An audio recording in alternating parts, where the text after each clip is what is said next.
Hey there, Cinemaster fans! Hope you're ready for some movie magic. Let's dive right in. Our movie begins with the couple, Finn and April, who are on a plane traveling to New York City to visit Finn's family. Their flight begins, but they encounter a fierce storm. Finn looks out the airplane window and notices lightning shaped like a shark in the clouds. He thinks he's imagining things, but when he looks again, he clearly sees a shark. Still, he convinces himself that no one would believe him if he mentioned it. He closes the window shade and tries to ignore it. Shortly after, turbulence shakes the plane. Finn opens the window shade again and sees a shark perched on the airplane wing. Alarmed, he tries to warn the passengers, but no one believes him since they're in the air, not the sea.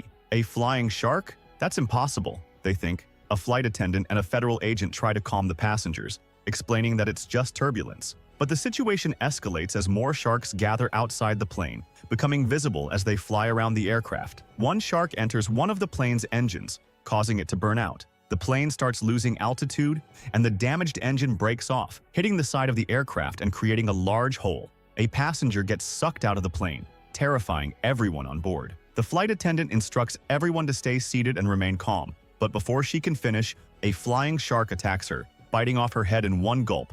More sharks slam into the plane's windshield. One of them breaks the glass and grabs the co-pilot's head with its teeth. The pilot tries to pull the co-pilot away from the shark's jaws, but both the pilot and co-pilot get sucked out of the plane along with the shark. The passengers in the back of the plane realize the cockpit is now empty, panicking even more. Finn bravely rushes to the cockpit to take control of the plane, attempting an emergency landing. April also runs to the cockpit to assist, but a plane door gets ripped off by the storm's force, pulling April outside. She manages to grab onto a seatbelt at the last moment, struggling not to get sucked out. The federal agent notices a shark approaching April and throws her his gun to defend herself. She shoots at the shark, but it doesn't die. The shark gets closer and bites off her hand, which is holding the gun. Back in the cockpit, Finn manages to activate the emergency landing system. With great difficulty, he successfully lands the plane on rough terrain. After this horrifying incident, Finn speaks to the media about the shark storm they encountered, but most people dismiss his story as ridiculous. Meanwhile, April is rushed to the hospital where she undergoes surgery for her severed hand. Finn waits anxiously outside the operating room. After the surgery, Finn visits April in her hospital room. They watch the news on TV where the anchor warns of a massive storm approaching the city filled with sharks. Upon hearing this, Finn calls his sister Ellen to warn her. Unfortunately, Ellen and her daughter are enjoying themselves at Liberty Island, and her phone is on silent, so she misses Finn's call while taking selfies with her daughter. Ellen learns about the shark storm from her friends at the island. She immediately calls Finn, who advises her to leave Liberty Island and head to Manhattan for safety. Ellen tells him that her husband Martin and their son Vaughn are watching a baseball game at a stadium near the river, which the storm is expected to hit. She asks Finn to go to them and get them to safety. They agree on a meeting point after the rescue. As soon as the call ends, one of Ellen's friends notices sharks swimming in the river, heading toward them. Fortunately, a ferry arrives to take them across the river to Manhattan. They board quickly, but as they cross the river, sharks begin swimming after the ferry. One shark leaps out of the water and attacks one of Ellen's friends. Ellen tries to save her by electrocuting the shark, but it's too late. The shark leaves scars on her friend's face, and both the friend and the shark die, tangled together. Meanwhile, Finn is in a taxi on his way to the baseball stadium to rescue Martin and Vaughn.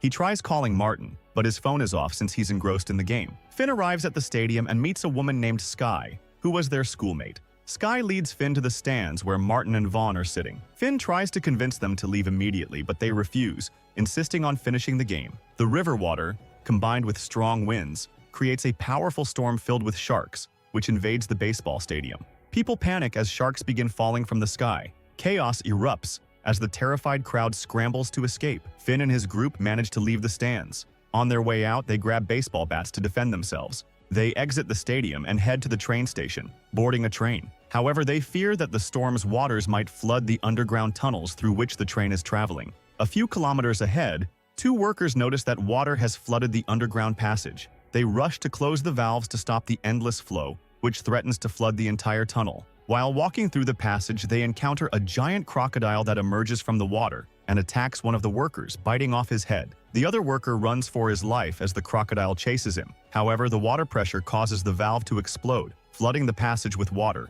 and sharks. The unlucky worker is eventually caught and eaten by both the crocodile and the sharks. Back on the train, Finn looks out the window and sees the water, filled with sharks, racing toward them. The train speeds toward the station ahead, where passengers are waiting on the platform. Suddenly, the train arrives and enters the station. Behind the water filled with sharks, the entire station is flooding, and the sharks start attacking the passengers. One passenger, in a panic, urges others to run to the first car of the train before the sharks get in.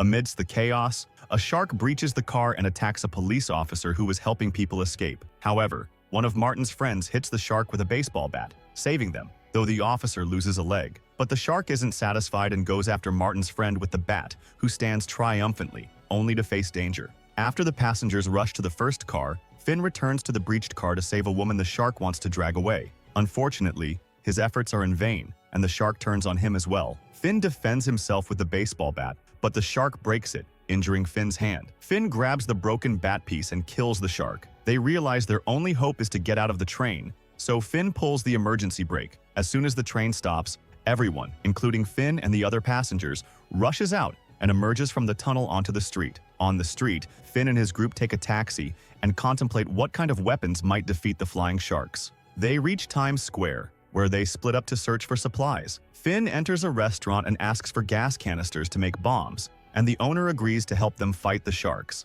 Meanwhile, Martin and Vaughn enter a supermarket to buy materials for strong bombs. After gathering everything, they meet up and fashion a powerful sword resembling those of ancient heroes. Returning to the taxi, we find out that Ellen and her daughter, along with a friend, have been on a ferry to Manhattan for a while. They head to the building where Ellen told Finn to meet them. On the way, they encounter a man who offers to hide them in his nearby office, and they agree because the streets are chaotic, and the sharks have wreaked havoc on land, sea, and air. As the man runs with them, he drops his bag. He steps back to retrieve it and faces an unexpected fate. A shark tornado passing by the Statue of Liberty tears off its head, which flies and lands on the poor man as he retrieves the bag. In this scene, two sanitation workers find Ellen and her companions running in terror from the statue's head, which is rolling behind them. Quickly, they get into a garbage truck with the workers. Just as they get in, a flying shark attacks the driver, biting his head off. Without hesitation, Ellen takes the wheel and drives the truck as fast as possible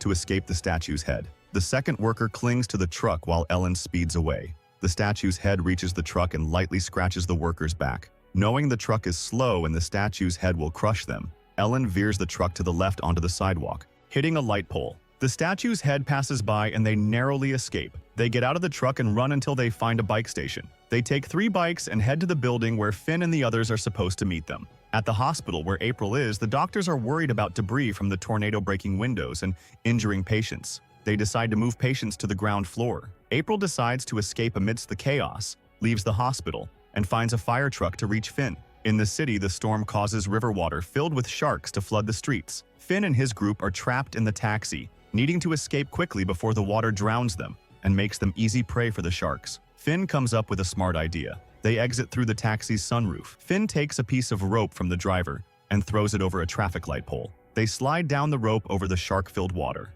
Everyone crosses, leaving Finn and the driver. As the driver crosses, a shark grabs his leg, pulling him down with the rope. Without the rope, Finn can't cross over the sharks, so he decides to take a risk and jumps, running over the sharks like playing Super Mario. He reaches the others safely, and they head to the building where they're supposed to meet Ellen and her group, but they don't find them there. They decide to split into 2 teams. Finn and Sky go to the rooftop to prepare bombs to throw into the storm, while Martin and Vaughn wait for Ellen on the ground floor. Meanwhile, Ellen and her daughter are still on the way, with the storm and flood behind them. A flying shark attacks Ellen's friend, tearing her apart. Ellen and her daughter reach the building where they are to meet and find Martin and Vaughn waiting, embracing each other. On the rooftop, Finn prepares the bombs, and Sky builds a large slingshot with a long rubber piece, securing it to the building to launch bombs into the storm and destroy the sharks. They prepare their bombs, but after several attempts, they don't achieve significant results. Suddenly, a swarm of sharks descends upon them. Sky pulls out a sword and slices a shark in half lengthwise in the storm.